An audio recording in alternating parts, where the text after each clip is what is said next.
Welcome to the BB&BS podcast. I'm your host Blake, and this week we're joined with Bobby. Hello. All right, so we're going to start off by talking about the Pistons Timberwolves game that took place earlier this week. Just some opening thoughts from me. I thought it was a interesting game. Wolves didn't start out with the effort or intensity I would have liked, but then a brawl happened on the court. And then the Wolves, after that point, kind of played like themselves again and finished off a pretty easy win against the Detroit Pistons. What did you think, Bobby? I definitely agree with, a bunch of the points that you said. I don't think that, Timberwolves started like very hot today. I think that's been a very clear pattern. It's been happening out throughout the season. That the first quarter, second quarter, even we've just been slow, sluggish. Like we're trying to figure things out while we're on the court. But overall, I think we ended the game nicely. No Cade Cunningham for the Detroit Pistons, and after the ejections, they kind of lost some key players and their coach. So, very interesting game, to say the least. I would agree. I don't know if it's necessarily the most impressive win of the season. I think I was happy with the way they responded, but what were you bringing up? The way we start games is kind of sluggish. I feel like where the Timberwolves are the worst is it's the beginning of the game and the end of the game. Yes. You can't close when it's close, and then to start the game, there's a lot of games where it just doesn't feel like the effort's there. Why do you think that is? Because I feel like when a game starts, should kind of be like they should want to set a tone. Yeah.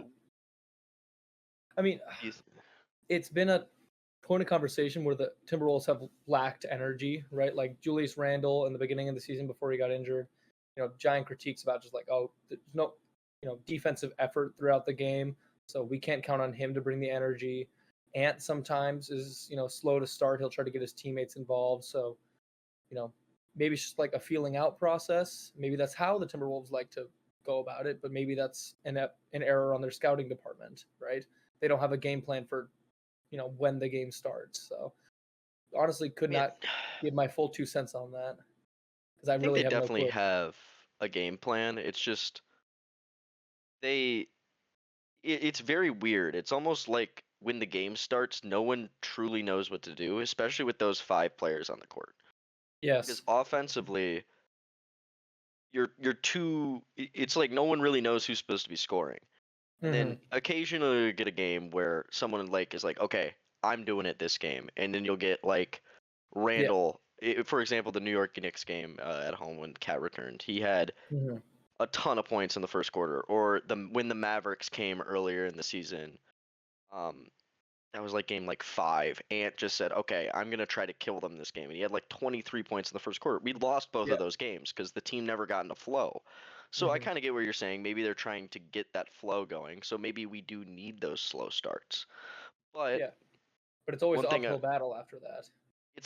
It always puts us in kind of a hole. It's very frustrating to watch because it almost feels like you're watching the starting lineup go down 10, and then they plug in somebody like Nas, Dante, or Nikhil, and then the team is like, oh, okay, that those guys know what they're doing. Like when they're put in, they know what they're doing. Dante's in there to shoot threes, Nas is in there to score, Nikhil is in there to play great perimeter defense and then take open shots. Those guys know what they're doing, so it makes it flow better. Whereas the starting lineup, it almost doesn't always feel like they know what they're supposed to be doing. Like Ant doesn't know if he's supposed to be just a guy or a shooter, right? A passer or shooter.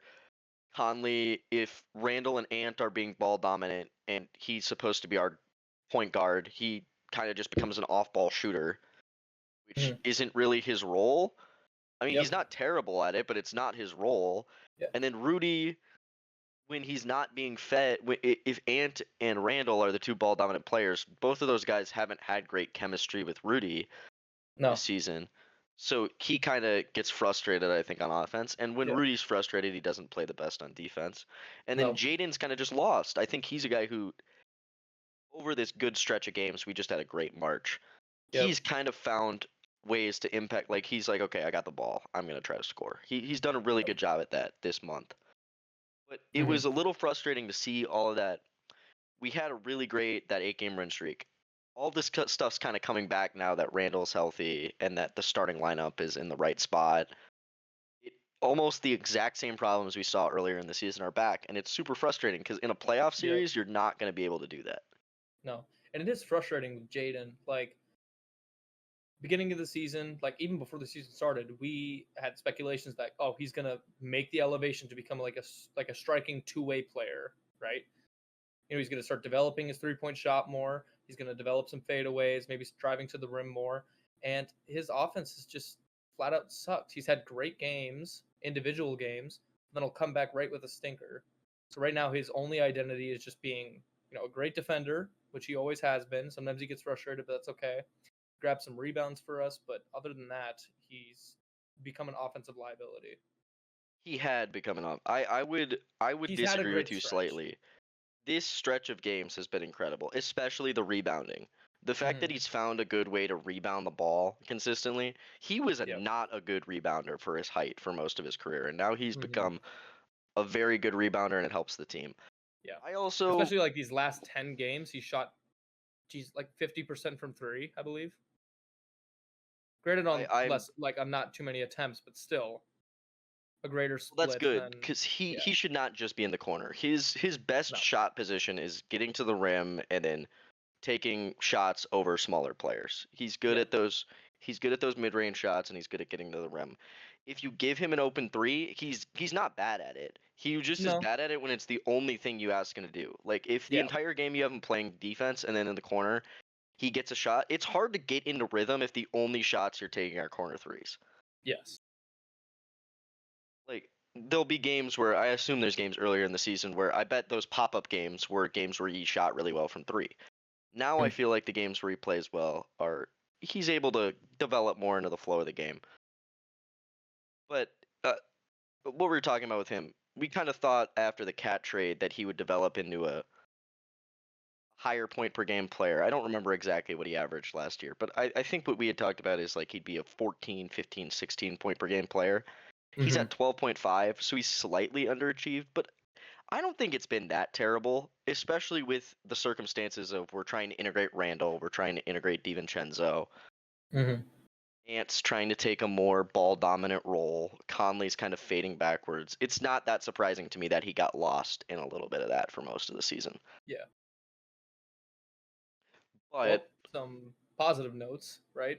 Rudy Gobert had a fantastic game. He did. I was at the game, so it was a little bit. I didn't have the best seats, but it was a little bit awkward to see everything. But I thought it was one of his best games as a Timberwolf. I thought he rebounded the ball incredibly well. I thought his offense was actually pretty good.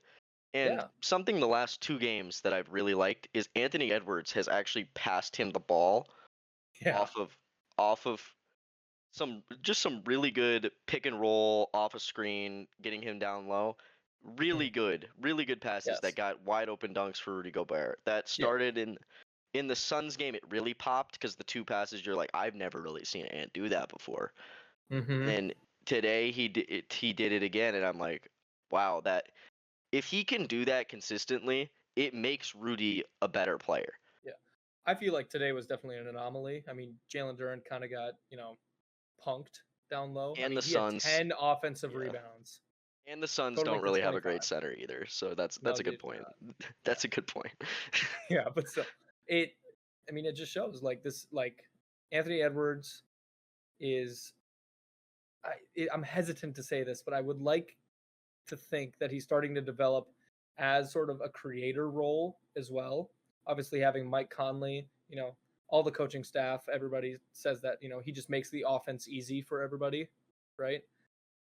And he could have some better shooting nights. He's definitely regressed from the last season where he was just outshining what his projection was. But yeah, I'd like to see Edwards as a shooter. I think this year he's been a better shooter. At least from three. At least from three, he's been better. Maybe even just from like the playoffs. But Mike Conley was special. You're talking about Mike Conley. Sorry. Yes, you're talking about Mike Conley. Yeah, Mike Conley. Sorry. He's been really good shooting the ball this last month. I think he's like a 59% some shooter the last month. He's been shooting really well. Yes. You're right though. In the playoffs, Conley getting hurt was kind of a big turn for the Wolves though. Like he got hurt in that Denver series, and then the offense. It seemed like the offense never really got going again after that point. Yep. And But I think this past month he's played really good basketball. mhm. But to your point, it probably is a good thing that Ant's taking on more of that playmaking role. It just looks very awkward at times. It does, yeah. It looks extremely awkward. We're probably gonna have to touch on this at some point. The brawl. What did you think of the fight?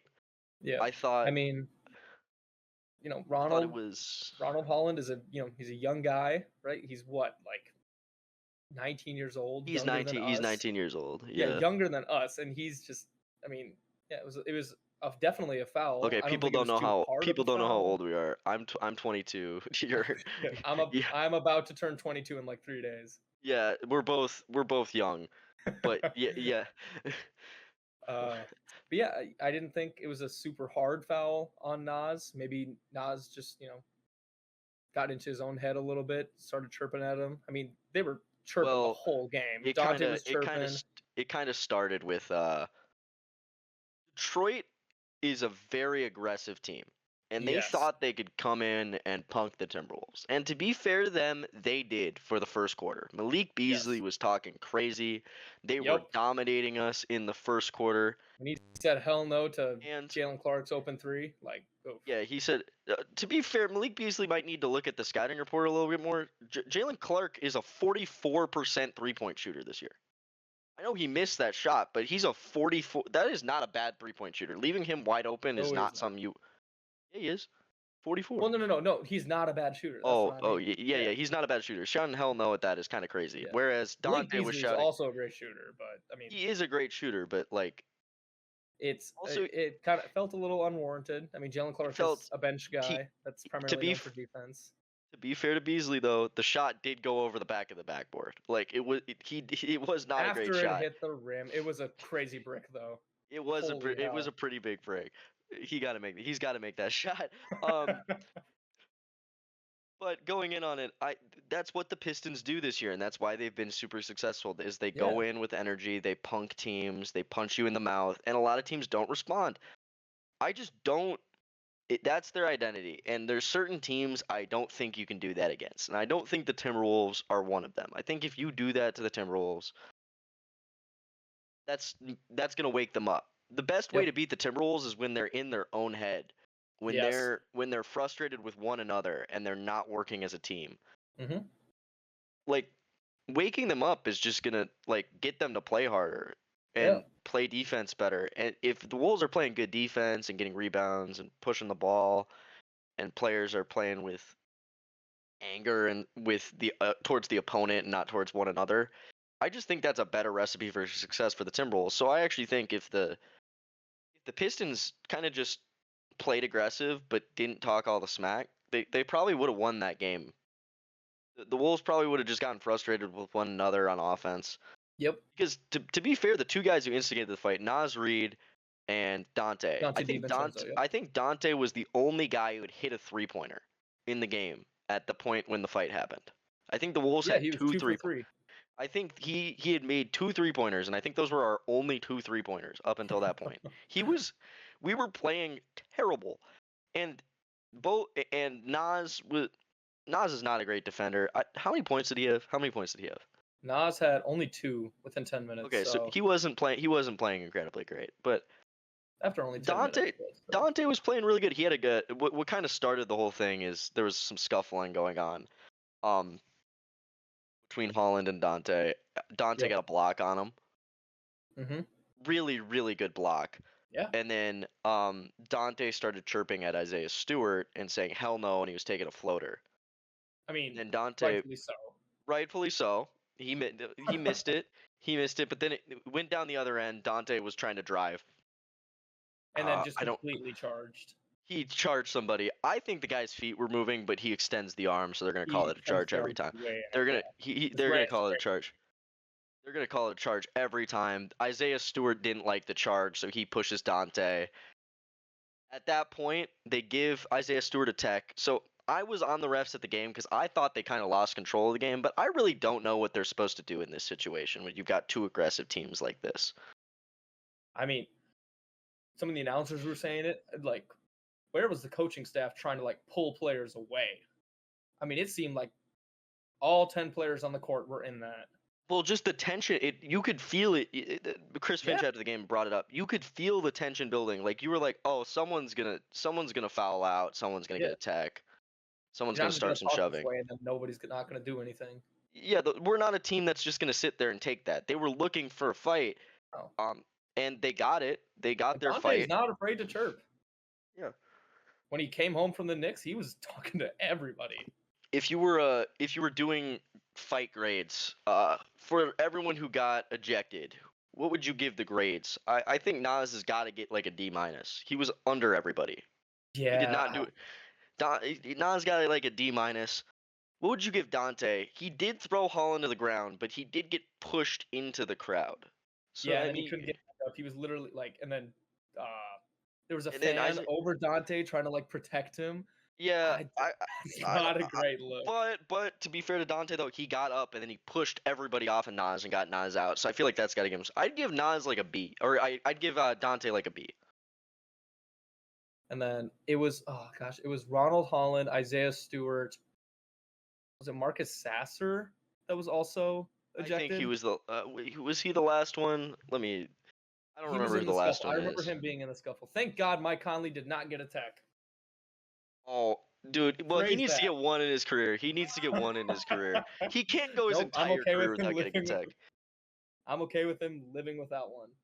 I am too, but I think he's got to get one. It's got to be something cool though. You're right. He can't waste it. It's got to be a cool technical. Then going to so we rated the two Wolves players. I think I'd give Nas a D-, Dante a B. Isaiah Stewart, I don't know, man. I think he'd also get I think he'd get a C+. Not his best performance, but he did push Dante. He's the one who kept it going. He always looks so angry. Yeah, he's therapy. I don't know. There's some bad boys are back. I mean, they just love to play that way. But they do love to play that way. He just does not play that good to be acting that way. I'm sorry. He is a good rim protector, but yeah, he's not. He can't be. He should not be acting the way it's going to cause a lot of problems. He's not Ben Wallace. Yeah, he's not Ben Wallace. What would you give Holland? I think Holland probably should get the worst grade out of everybody because he got thrown, and then he looked like he was crying after the fight. I mean, he's a 19-year-old kid. Let's cut him a He is, but if you're going grades, I can't really put him. Though, if you're a young guy trying to pick on like a season player like Dante DiVincenzo and 6th Man of the Year and a great player Nas Reed, you got to stand your own. You're a 19-year-old kid. Not a lot of people know who you are. You He was the 5th pick this draft though, so I guess some people do, but yeah, I don't think he fought well today. Yeah, I would probably give him, I don't know, I'd probably give him the same grade I gave Nas, like a D-. Yeah. I don't think he did a great job standing up. And then I didn't even see what the last guy did, I'm going to be honest. Marcus Sasser, yeah. It was hard to see the fight, so I'm going to just give him like a... He was there. He got a I participated fucking like sticker. Like get the good job, buddy. And then I might have missed it. What did the coach do to get ejected? So our coach went over and he took issue. He said he was criticizing the way that they coach. The wording was from Finch was he didn't like the way one of their players acts, and he's prone to doing this. So our coach went over and was like, hey, why the fuck is Isaiah Stewart always trying to start fights, I assume? Or maybe it was Holland. It was one of those two. He was very critical of the way they coached that player, and JD Bickerstaff was like defended his player. I don't think anyone did anything wrong there, I'm going to be honest, from the coach's end, but they got tossed. Yep. Very interesting situation, especially because it spilled over into the crowd. Do you think people are going to get any ejections? My standpoint is suspensions. I was kind of suspensions. Yeah, so sorry. They obviously got ejected. Yeah, I was kind of waiting to record this until we got the suspension news, but it's late there's no news has come out and the game's tomorrow. I would have assumed that Isaiah Stewart and Dante for sure would get at least a couple games suspended for it. Yeah. Nas didn't really do anything to keep the fight going. I mean, he ended up on the ground. I mean, not a lot for him to do there. Yeah, Isaiah Stewart, Ron Holland, Dante DiVincenzo. I can see all of them getting suspended, but no news yet. So keep him playing. I don't know. Like to Yeah, see I him don't in the know. Denver game. Like normally you get the suspension news pretty quickly, so I'm kind of surprised. If I had to guess, I bet it'll be announced after tomorrow's game or sometime before. And I bet Dante gets 3 games. I bet because of his history, Isaiah Stewart will get 5 or more, and Mm-hmm. then Holland will probably get like 1 less than Dante. Because Holland, he kind of he Dante did get the better of him, and he didn't want to get thrown into the crowd. Dante's the one who threw him into the crowd. So I think that's probably where I stand on that. Yep. You think that really impacts? I mean, do you think Dante should have instigated? I mean, I like the fight. I like that we kind of came back at them and pushed back a little bit, but into the crowd, like Yeah. I'm happy that little kid got a jersey. That was cool. yeah, I just think it's a dangerous thing to be doing and not very mature to be doing that close to the stands, but I mean, we got to stand up against that team when they're doing that kind of stuff. So When a team wants to play ball, you have to step to their level. Can't duck under. Can't go too hard, otherwise, they get what they want. You guys get more ejections than they do. But yeah, I just hope we have Nas and Dante for tomorrow's game. yeah, that would be. I really don't think Nas will get a game. I feel like that'd be a bit ridiculous if Nas got a game. Yep. All right, moving to the Western Conference playoff outlook. Since our last episode, a lot of interesting things have happened. So a team actually fired their coach. Yes. The Memphis Grizzlies fired their coach in the midst of a losing streak. That mainly, I think it's a weird play to do because their losing streak mainly has come about because John Morant's missed a bunch of games. Yes. They haven't been able to compete with the upper level teams, so they've lost to a bunch of these upper level teams, and now he's coming back and you fire him? I, It was and I've got some of the statements that he's made from his interview. Yeah, Clinton said that he did not speak to anyone on the roster before letting Jenkins go, and the players were not consulted. This decision is mine and mine only. I mean, like, for what? I mean, it's he also didn't go into detail of why he was fired, but I would love to know the reason. Like, why would you fire a coach on a whim? It seems. I mean, I feel like when teams that are supposed to be contending underperform, you kind of go after specific people. You go after either the star player, the coach, or the general manager. Mm-hmm. When you look at Memphis, the correct person to go after probably should have been. This is from an outside perspective, but it's probably got to be John Morant, right? Because he's missing games. I guess, but I mean, like, But even then, like I don't know. you I think thought they he's were having a ducking? pretty good. You think I he's thought they actually were like having. No, I missing don't think games he's on ducking. But purpose? like, Yeah, what's the reason they're not the 2 seed right now? Because John Morant's missed a bunch of time. yeah. Not to mention their last 3 games are hard games to win.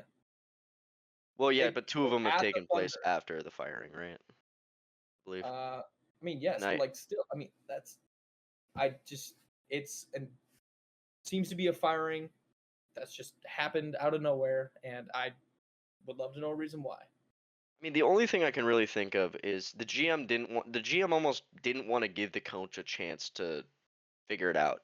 Because Yeah, you're obviously not going to fire him if he wins a playoff series, most likely, because that's progress from last year. I mean, they were injury riddled last year, yep, and then 2 years before that they had won they lost in the first round to the Lakers, and then the year before that they beat us in a playoff series, then lost to Golden State. So maybe you kind of think you've reached a ceiling as a team with this coach, and you need some other person in there. The issue is I feel like just what do you want that roster to do? I mean, if you think they can contend, it's really just going to come down to if John Morant can become a better shooter. become like an all-around good player instead of just a more interior guy. I mean, like, I don't know. They're good. I just don't think they're a contender. So I think all that animosity from fans is a little bit unwarranted towards the coach, and I think the firing was probably preemptive. yes, I definitely think so as well. But Especially maybe I'm wrong. Playoffs where they are likely to be in at the very minimum being in the play-in, right? Well, yeah, But that's the interesting thing now. They fired a coach. I they fired their coach right before the playoffs. Now they've got to figure out what's the coach. This coach is coming in. He's not really going to be able to make any adjustments in season. In fact, it might just make it worse because none of the players are going to listen to him. Like they've now lost 6 of their last 7, and their next games they don't get easier. They've got to play the Warriors. Their remaining schedule is Warriors, Heat, Pistons. They get an easy game against the Hornets, but then Timberwolves, Nuggets, Mavericks. extremely tough stretch. That's an extremely tough stretch of games, especially with a team that is trying to integrate a new coach and change the culture right before the playoffs. They're the 5 seed right now. They have a half game lead on the Warriors, and they have a 1 game lead on the Timberwolves and Clippers. I don't think it's completely unreasonable to say that all of those teams could pass them. They could be the 8 seed come playoffs time. Absolutely. And I just think getting the chance to win a playoff series, if you were in that 4-5 spot, because I don't think I don't know, man. I just think it was a preemptive firing. An extremely interesting thing to look at for the Timberwolves if they could possibly match up with Memphis. Maybe they stay at 5, or I don't know. I mean, if Memphis drops Minnesota, they keep on winning. If Houston manages to keep winning some of their games, we end up facing a harder opponent in the playoffs. Yeah, it's really interesting to look at because I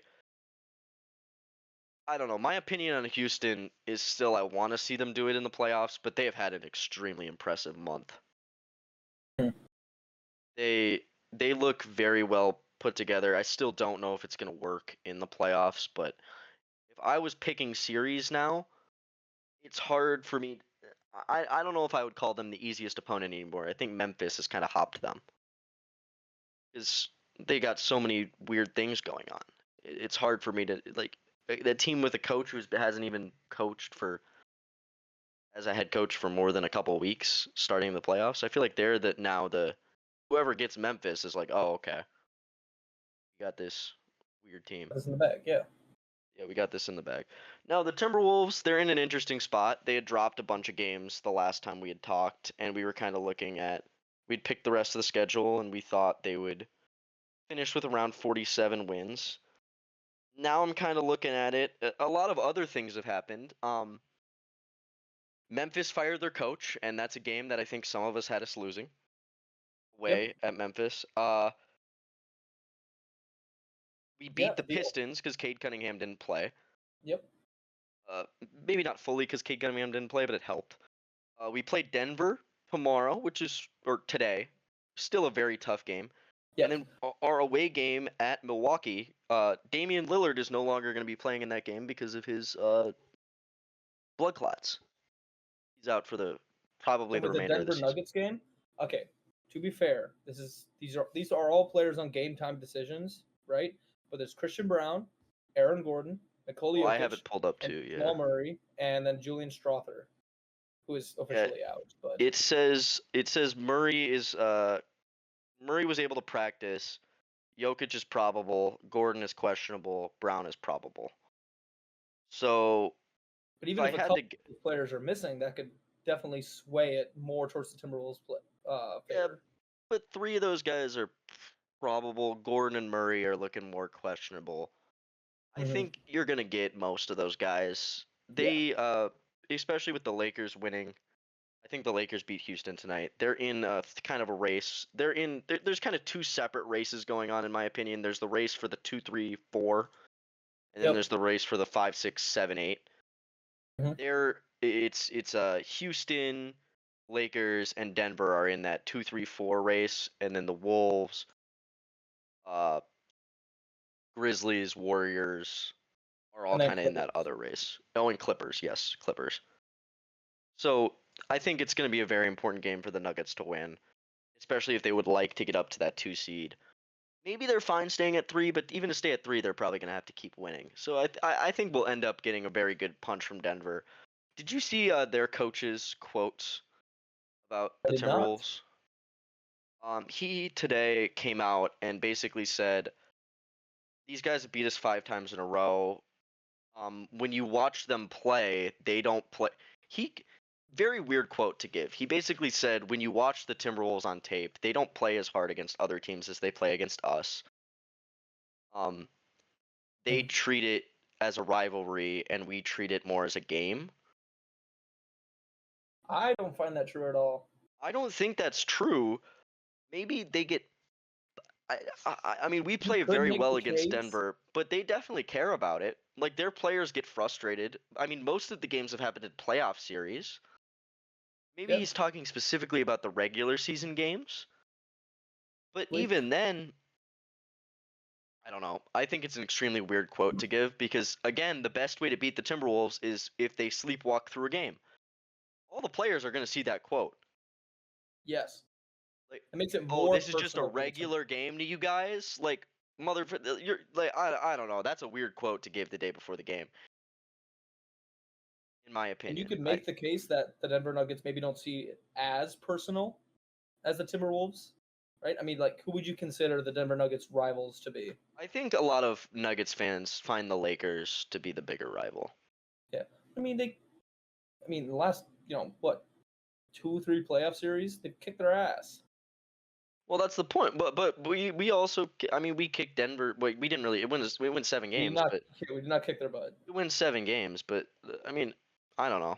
I'd consider them our at this moment in time. I would probably consider them our main rival, and maybe they don't see it the same way, but I definitely see it that way. And I hope we get a round 3 in the playoffs Yep. at some point, Yep. And it if used not to be this season, Memphis, but of in the course, future. that's kind of regressed because we haven't seen each other in the playoffs in a while. Yeah, that's how rivalries kind of develop, is seeing each other in the playoff multiple times. We've seen them the 2 seasons prior to this. But to be fair to the Nuggets, I guess they saw the Lakers the 2 seasons prior to that.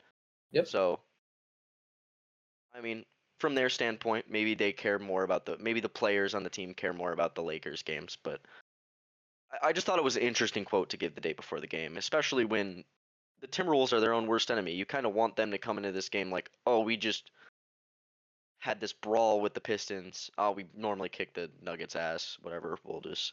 I think the best chance for the Nuggets to win that game was to have the Wolves sleepwalk through it.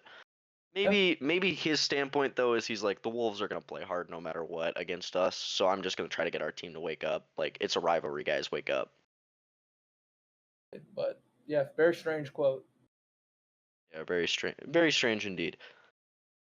I don't know. They got it. Looking forward to seeing how the season turns out. They play the Nuggets tonight. What do you think is gonna happen in that game? I think away at Denver, you did get a day off today. Yep.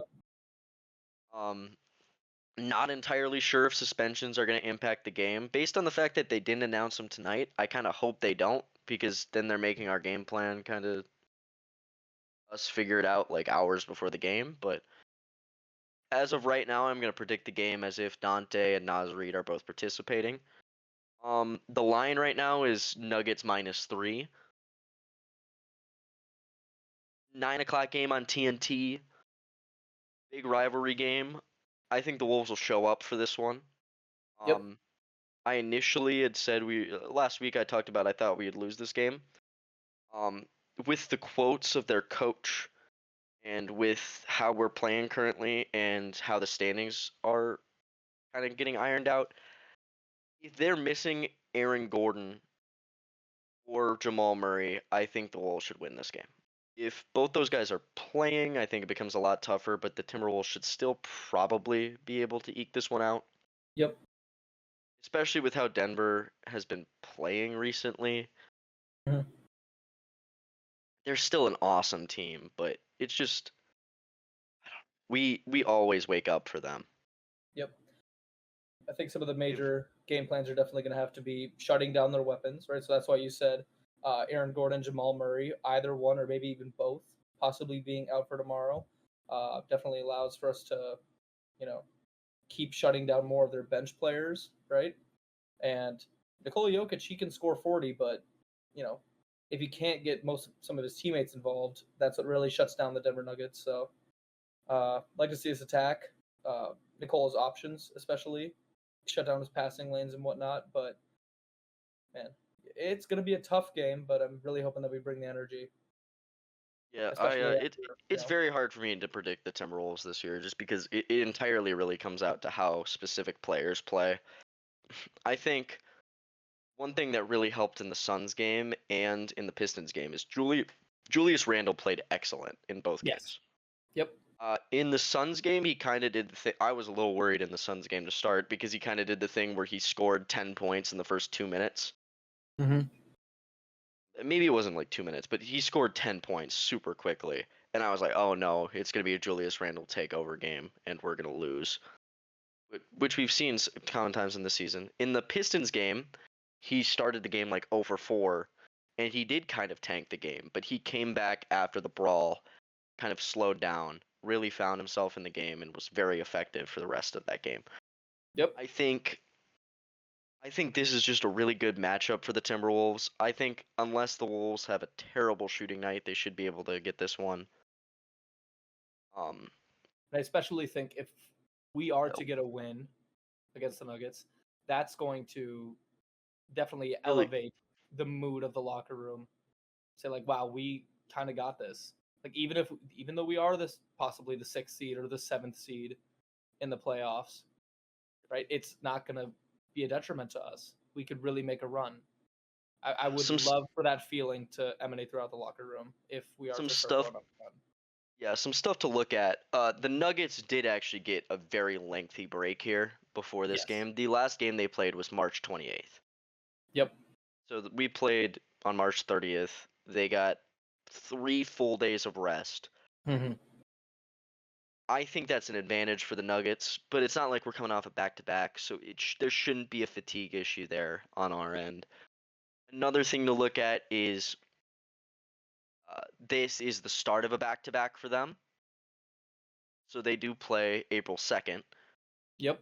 So look for them to be very aggressive early. Because when you're on the front of them in a back-to-back, you kind of want to win the game early and be able to coast the back end of the game. Not that that's what they're going to do, but I would expect a very aggressive Jokic early on, trying to score.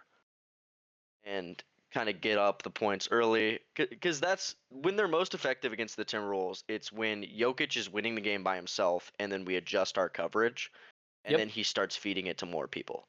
Yes. So I expect Jokic to be very aggressive early on. Mm-hmm. I think if he's effective, they'll have a good chance of winning the game. I just don't. Rudy is playing excellent basketball right now, and I know Jokic owns Rudy. Brother, I have 47 or whatever the quote was. I just think I think the Wolves should be able to eke it out. It'll be a very interesting matchup. Interesting matchup to watch, and I think it'll really propel the rest of the Timberwolves season. Maybe it won't. Maybe they'll go lay an egg against Brooklyn the next game. But if they win this game, looking at the rest, it's the start of a 5-game road trip. If they win the Nuggets game, I think they'll be favored in the next 4. Yeah, absolutely. They should be favored over the Nets. Obviously, they should be favored over the Sixers. The Bucks with no Dame, I assume the Wolves will be like 2 or 3 point favorites. And then Grizzlies is the only interesting one because I don't really know how they're going to be playing basketball with their coach fired, but they play Golden State, Heat, Pistons before us. They do get a couple, then Hornets.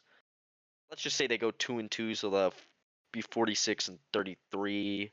We'd have very similar records. Memphis will probably be favored in that game by a couple points. But then Nets Jazz, if they win this game, realistically, if they don't go 5-1 after, it would be very disappointing. Absolutely. So this game could kind of propel you into that 5 seed discussion, which is not something I really thought we were going to be able to reach last week. But with these 2 wins, it's looked really good. It's looked very strong. but that brings up to the points that we made last week. Do we really want to face a possible 4 seed Denver or Lakers? I don't know at this point. In my opinion, the Timberwolves are their own worst enemy, and if you're gonna get into a playoff series, I would like to have the best matchup in round one. I don't know who our best matchup is in round one anymore, though. I think if we beat Denver again, it's hard for me to not say Denver's our easiest opponent. I think We would have Memphis is a 4-0 them very in the regular season. 4-0 them in the regular season. Yeah. I think it'd be hard for me to not say I'd want to see Denver. Obviously, playoffs is a completely different game, but if we get up to 5 or 6 and Denver is 3 or 4, we're just gonna have to live with that and get that round 3. I think that'll be a great test for the team. They won't be able to sleepwalk games 1 and 2. They'll have to wake up immediately. Yep. I think that my opinion on the Rockets has changed a little bit, because while I think you should be able to beat them with their inexperience, I think there's a very real possibility where if you drew the Rockets, Wolves would sleepwalk game 1. Yep. And lose it. And you can't sleepwalk playoff games. I think there's a very real possibility that that would happen, and they'd lose that series in 6 or 7 just because they didn't wake up for games 1, maybe game 2 even. And if you are the 7 and playing Houston at 2, that means you have to play a play-in game to get to the 7. Yep. I'd want to avoid doing the play-in game because I think I don't want even the small possibility of playing the Thunder in round 1. Even if I don't think it's a terrible matchup, they are playing incredible basketball. Yeah. Jeez. They're on a 10-win streak right now. Mm-hmm. They also, with their win today, they secured the best record ever versus another conference. Really? Yes, they only have 1 loss to the entire Eastern Conference. That is shocking. Who is their one that loss is, against? I actually have no idea. Is it the Cavs? Take a look. I'm gonna go look actually. I gotta go obviously they're a super Milwaukee. They lost to Milwaukee. Are we entirely sure about that? They've lost to Milwaukee once, Cleveland. I saw it today. It was the best record versus an Eastern Conference. Are you sure you're not looking at a preseason game by mistake? Nope. December 17th, they lost to Milwaukee. And they lost to Cleveland? And they lost to Cleveland January 8th. Maybe I have the stat wrong then. Still, 2 losses to the whole. I mean, you didn't lose to Boston, right? You split with Cleveland. You split with Milwaukee, but that's not terrible. Yeah. When did they lose to Milwaukee? December. What you said? December 9th, I believe. Oh, this is the NBA Cup Championship. That's why. Oh, that game doesn't count then. Yeah. Yes. So yeah, they only have 1. I was gonna say I don't see regular season loss to the Cleveland Cavaliers. Yes. Okay, so but they've technically lost 2. Okay, I got you. Yes. Right, they've played an extra game. Gotcha. That makes more. I completely forgot about the NBA Cup. Yeah, very forgettable. They got to figure out a way to make that a little bit more meaningful. They should maybe move it to be later in the season, to be honest with you. Yeah, but maybe it would get too crammed up with all-stars and then playoff runs and tanking and whatnot. You really need the fucking all-star though? Like where it is? I mean, obviously you need a break, but I don't know. They got to figure something out about that. They got to make it a little more entertaining because I completely forgot about the in-season tournament. Sure did. I also think the regular season for it only being like 4 games makes it very difficult because it's just not a large enough sample size to seed teams for a tournament. Like the Suns, I think were one of the teams in the West that made the tournament this year. You know what I mean? Mm-hmm. I think that's just if you played more games, they probably don't make it. Like you're bound to get some teams that probably just aren't as fun in the play-in because of it. I I mean, did Milwaukee win it then? Obviously, if they beat them in the Yes. finals. So Okay. Suns were not in it. So it was OKC, Mavs, Rockets, Golden State, and then on the Eastern it was Milwaukee, Orlando, Knicks, Hawks. Really, the Suns didn't. For me, it says West Group B. The Suns won it. Or no, the Thunder won it. Just they. Okay, that makes sense. I got you. It doesn't matter. The in-season tournament. It does not matter. No. It literally does not matter at all. It's cool the Bucks won it, I guess, though. I mean, Hey, sure. it's the only Good for trophy them. there. That's the only trophy they got for a little bit. They won a championship in 2021. Well, I'm saying from like now on, because that name shit ain't gonna work. No, it is not. Yeah. That's that's an interesting thing to look at, though. That's an insane record versus a whole conference. Absolutely. I mean, how did you Especially not lose to Boston and split with Cleveland and then all the other teams? especially when looking at us, like, aren't we have a terrible record against the Eastern Conference right now, don't we? We're 0-2 against the Cavs. We have 17 losses against the Eastern Conference. Jesus, that is so bad.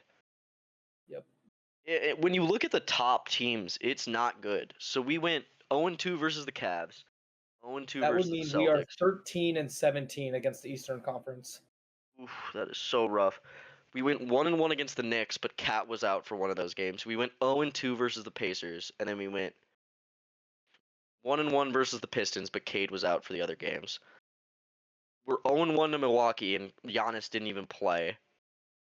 1-1 versus the Hawks, and then did we beat the Magic both times? I think we did. It's hard for me to remember the first Magic game. We won in January. Long to find. Yeah. Yeah, beat them once, January 9th. Did we not play them twice? I'm trying to Yeah, look we for the beat second them. game. Did we beat them twice? Well, yeah, we beat them March 14th, so we beat them twice. So in the top 8 Eastern Conference teams, we won. So far, we've won a total of 3 or 5 games. So 5 and 13 then, right? Terrible. 5 and 12 because we haven't played the last game against the Bucks yet. Yep. Yeah. Damn, that is or wait, 5 and no, 5 and fuck. Whatever. It's not a good record. No. It's not a good record. Hopefully we can 5 and improve it a bit with, facing 5 and 10. Brooklyn, Philly, Milwaukee without Dame. Like, hopefully we can do something with that. Yeah, we should win the other Milwaukee games. So then it would be 6 and 11 versus the top 8 seeds in the Eastern Conference. I think it would be because you play. Dude, I'm so stupid. It would be 6. It would be 5 and 10 or 5 and 11. 5 and 11. You play 16 games against the top 8. We got that. I don't know why I'm struggling so much. Yeah, that's just not a good record compared to the Western Conference. Though they're 2-2 versus the Thunder, 2-2 versus the Rockets, 3-0 versus the Nuggets. I think we went 2-2 versus the Lakers, and 1-2 versus the Grizzlies, and then 1-3 versus the Warriors, and then 2-2 versus the Clippers. They have a much better record against the good Western Conference teams. I just think that's an interesting thing. Do you think that's a familiarity thing? Like they're not familiar with the opponents as much, or do you think it's they just? Who has a better Western Conference record? We do. We're better against the Western Conference than we are against the Eastern Conference. Do you think that's a familiarity thing, or do you think it's we care more about those games, so we're more likely to be up for them? I think with at least some of the teams, we make it personal. I mean, with like Phoenix, we make it personal. Dallas, we made it somewhat personal. Golden State Warriors, we got some history. Memphis history. Denver, definitely some history with that. OKC, even though we lost. Still, I just think, we just need to start caring all the time about every single game, because it just looks like the whole team just kind of flattens out when it's not an important game. Yeah, in my opinion, I think it's probably a little bit of both. I think it's probably about caring about the games. Like, it's hard. There's no real rivalries in the Eastern Conference. No. The one thing that I think I mean, they should have been up for those Knicks games a little bit more, and then they should care about the Celtics and Cavaliers games. It really didn't seem like they cared about the Cavs games this year, though. No. They just kind of got punked, which is very unfortunate to see. But yeah, I think it's probably a combination of both unfamiliarity and they just don't care as much because they don't see the teams as often. All right, I think that's a good place to wrap it up. Hopefully, the Timberwolves can get a win tonight versus the Denver Nuggets. Bobby, you have any closing thoughts? Go Wolves. Maybe not face the Thunder in the playoffs. For real. And maybe not fire our coach randomly a week before the playoffs. Hopefully, we don't wake up to Chris Finch being fired. No, I know a few fans that might be happy about that. There might be a few fans. I don't think it would be a great move right before the playoffs, though. No, I don't think so either. All right. Yeah, let everyone have a good time watching the game tonight, and we'll be with you next week to talk about where they stand.